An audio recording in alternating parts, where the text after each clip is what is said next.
ஒரு டேஸ்டியான புதினா சாதம் வாங்க எப்படி செய்யுதுன்னு பார்த்துடலாம். ஒரு மிக்ஸி ஜாரில் வாஷ் பண்ணி எடுத்து வச்சுருக்க புதினா சேர்த்துக்கலாம். அது கூட கட் பண்ணி வச்சுருக்க இஞ்சி பூண்டு சேர்த்துக்கலாம்.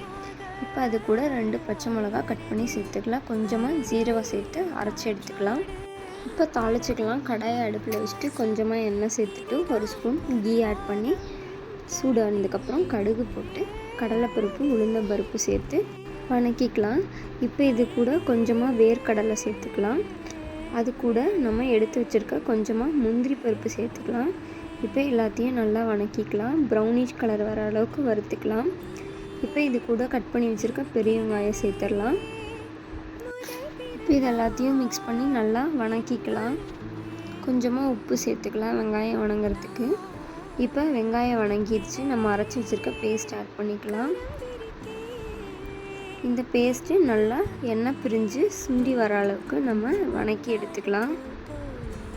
இப்போ இந்த அளவுக்கு வணங்கினோடனே ஸ்டவ் ஆஃப் பண்ணிவிட்டு ஆற வச்சுட்டு சாதத்தை ஆட் பண்ணிக்கலாம். கொஞ்சமாக உப்பு சேர்த்து கிளறி எடுத்துக்கலாம். இப்போ நம்மளோட டேஸ்டியான புதினா சாதம் ரெடி.